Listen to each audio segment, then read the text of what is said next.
Welcome to the deep dive. Today, we're getting into something really interesting.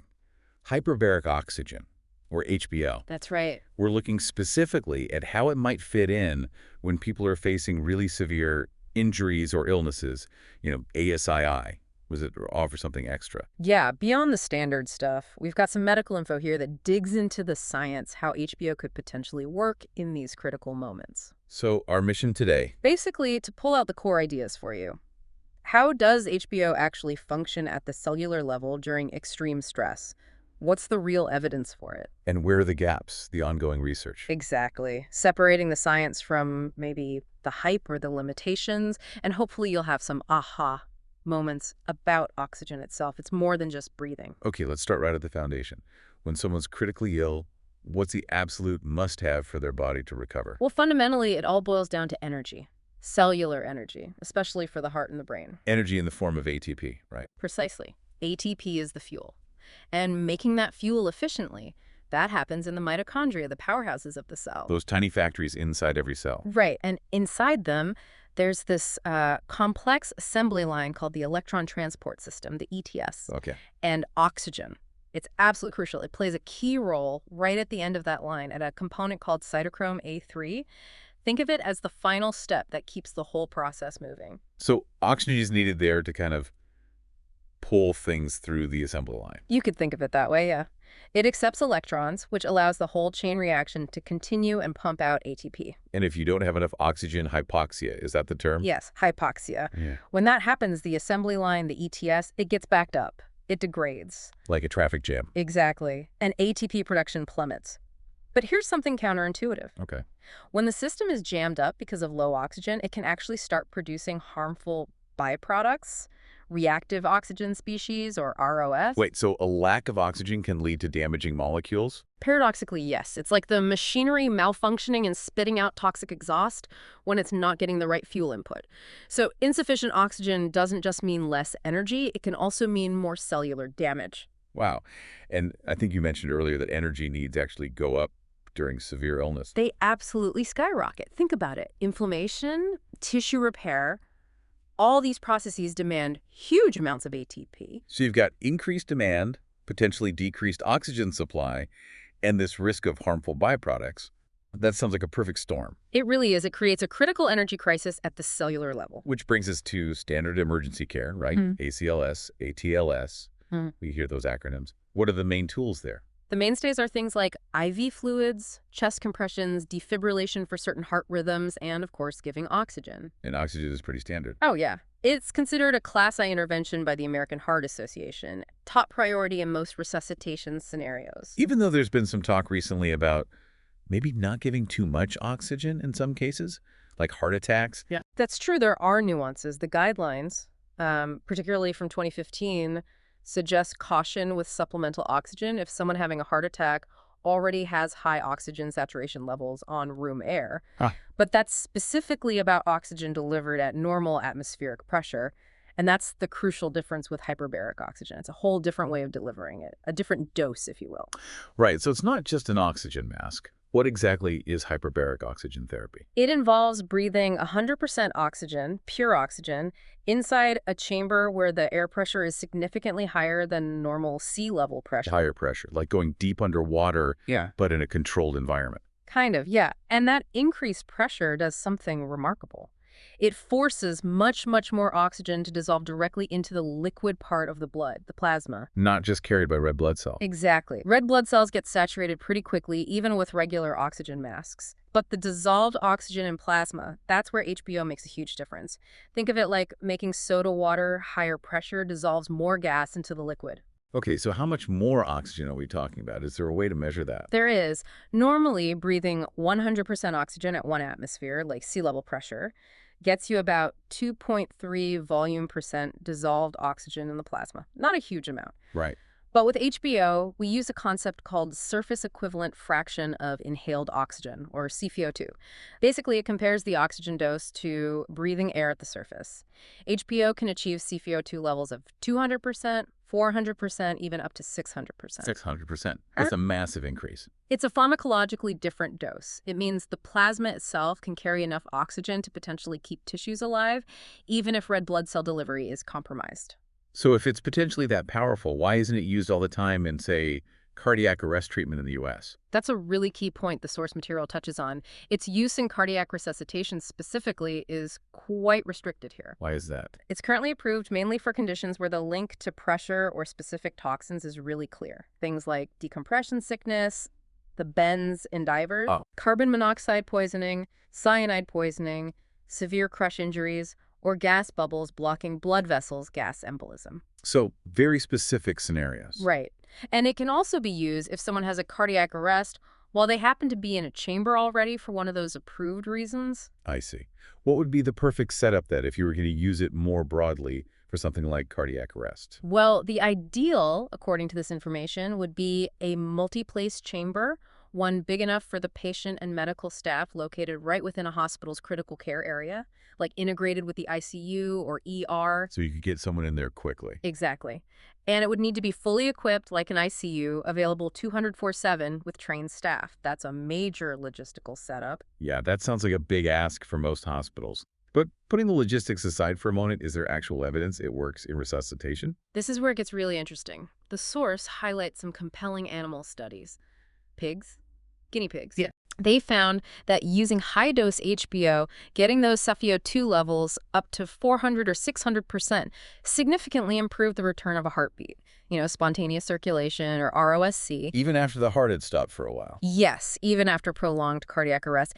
And crucially, in some studies, this improvement happened with HBO alone initially, without other standard interventions like compressions right away. Really? How long are we talking? In one key swine study mentioned, they achieved survival after a 23-minute cardiac arrest using only HBO. 23 minutes? Mm-hmm. With no heartbeat? That's incredible. It really is. And importantly, when they tried just standard 100% oxygen at normal pressure in the same models, It didn't work as well. it failed to achieve enduring ROSC. The high pressure, the high dose seemed to be the critical factor. Wow. Okay, so that's animals. Does any of this translate to humans? Are there actual patient stories? Yes, the source details two quite dramatic case reports from remote diving situations where options were limited, but HBO was available. Okay, tell me about the first one. The first case involves a commercial diver who was, tragically, sucked into an underwater airlift pipe. He was trapped for about 23 minutes. Oh my gosh. Yeah. No CPR initially, severe head and neck trauma, just a terrible situation. But they managed to get him into a hyperbaric chamber. Yeah. They treated him with HBO at a very high pressure, 6 atmospheres absolute, which corresponds to that SpO2 600% we mentioned. And he survived. He did. He was successfully resuscitated and amazingly had a good neurological recovery.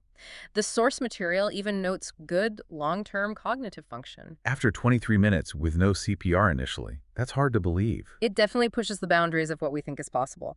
The second case is also striking. What happened there? Another diver, this time suffering massive internal bleeding from an ulcer. He became unconscious, very pale, classic signs of shock. They couldn't even get an IV line started at first. So severe blood loss, shock. Right. They started him on a mix of helium and hyperbaric oxygen, achieving in SpO2 around 300%. He began to improve. Just from the oxygen mix. It seems so. He then received more HBO treatments intermittently during a slow, careful decompression. And he recovered, initially without needing a blood transfusion, despite the severe blood loss. So the hyperbaric oxygen essentially compensated for the lost blood, at least temporarily. That appears to be the case. The source even calculates his oxygen debt. The amount of oxygen his body missed out on was enormous, something like 45 liters over 4 hours. And it connects this to work by a researcher named Shoemaker, suggesting that resolving this oxygen debt quickly is crucial for survival. Okay, so delivering massive amounts of oxygen seems key. But you hinted earlier that HBO might do more than just boost oxygen levels. Are there other benefits? Absolutely. Experimental work has shown HBO seems to have several other positive effects, especially related to reperfusion injury. That's the damage that happens when blood flow returns to oxygen-starved tissue, right? Exactly. HBO seems to blunt some of that damage, like reducing something called membrane lipid peroxidation. It also appears to make white blood cells less likely to stick to the inside of blood vessels, which is another part of reperfusion injury. So it's kind of protective during that vulnerable phase. It seems that way. Research also suggests it can nudge the body towards repair by inducing certain genes, help immune cells kill microbes more effectively, Wow. even mobilize stem cells from the bone marrow, which could potentially help with healing. And it might reduce the negative effects of tiny particles that can appear in the blood after circulation is cut off. It sounds like it's hitting multiple problem areas at once. That's the idea. And the source mentions ongoing research looking into even more specific mechanisms, things related to mitochondrial function, immune responses like netosis, clearing waste from the brain. It's a really active area. This is fascinating. What about situations where the problem isn't lack of oxygen supply, but lack of oxygen carriers, Yeah. like severe anemia or massive blood loss? That's a critical application explored in the source. It references some famous early experiments, Barama's Life Without Blood, studies in pigs using HBO back in the 50s. Life without blood. Essentially, yes. They showed animals could survive temporarily with almost no red blood cells if they were in a hyperbaric oxygen environment. Because the plasma carried the oxygen. Precisely. More recently, the authors' lab did studies on pigs that lost 40% of their blood volume, a massive hemorrhage. And what happened? The animals treated with HBO survived, even with incredibly low hemoglobin levels, around 2 grams per deciliter, which is usually fatal. Their brain tissue oxygen levels stayed up. Well, the control animals. The controls that didn't get HBO did not maintain brain oxygenation and didn't survive. It powerfully demonstrates how that dissolved oxygen in the plasma can act as a bridge, keeping vital organs going when red cells are scarce. It buys time. Exactly, buys critical time until definitive treatment like a transfusion is possible. This all ties back to that idea of oxygen debt you mentioned. Can you explain that a bit more? Sure. Oxygen debt is basically the gap between how much oxygen the body needs to make enough ATP and how much it's actually getting and using. And in severe illness or injury, that gap widens. Dramatically. Oxygen consumption, the need, goes way up due to stress and repair processes, while oxygen delivery might be compromised due to shock, lung injury, blood loss, whatever the cause. Creating a massive debt. A critical debt that needs to be repaid quickly for the patient to recover. How do doctors usually track this? Is it easy to measure? Well, often they look at serum lactate levels. High lactate can indicate tissues aren't getting enough oxygen and are resorting to less efficient energy production. But lactate can be a lagging indicator. It doesn't always reflect the real-time energy state inside the cells. The source mentions exciting work with tiny probes that can actually measure ATP levels directly in vivo inside tissues. Real-time energy readings. Potentially, yes. And studies using these, for instance in models of tourniquet injury where blood flow is cut off, have shown that HBO can significantly boost those ATP levels back up in the oxygen-deprived tissue. That sounds like a much more direct way to see if a treatment like HBO is working to the most fundamental level. It really does, and it points towards a future where treatment could be much more personalized. How so? What does the future look like for HBO in emergency settings? Well, the source speculates about things like advanced imaging, maybe using near-infrared light to track the status of that key protein, cytochrome A3, throughout the body. So you can see exactly where oxygen is needed and how well the HBO is working. Potentially, yes. And tailor the pressure, the duration, the dose of oxygen for that specific patient and their condition. It really reinforces the idea of oxygen as a drug. A drug with a dose-response curve. Exactly. And like any drug, it probably interacts with other therapies. The author even suggests that using HBO might make us reevaluate some existing ACLS drugs that haven't performed as well as hoped in trials.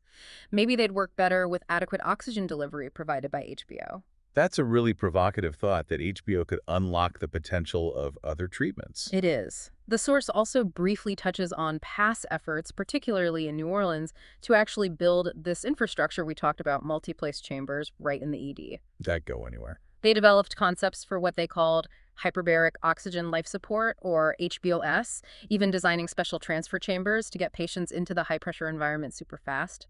But it seems like medical system changes and perhaps political factors stalled those efforts before large-scale trials happened. So the potential seems huge based on the science, but the practical implementation, that's the hurdle. That seems to be a major part of the story, yes. The fundamental need for oxygen, for ATP, for life, is undeniable. HBO offers a powerful way to meet that need during crisis. But translating that into widespread practice involves more than just the science. Okay, so let's try and wrap this up.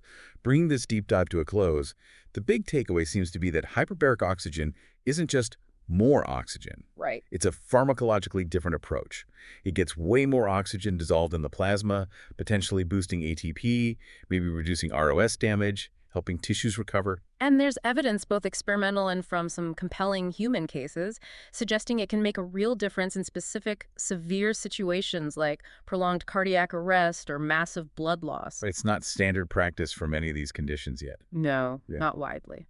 Which leads to the final thought, really. Go on. Given these cellular mechanisms we've discussed and these, quite striking case studies, what are the biggest roadblocks? Is it just logistics and cost, or are there still key scientific questions we need definitive answers to through large trials? Yeah, what research would really settle the debate on where HBO fits in emergency medicine? It makes you think, doesn't it? How might this potential impact our current resuscitation protocols? Could we be saving more people in extreme crises if we could overcome those hurdles? Something to definitely mull over.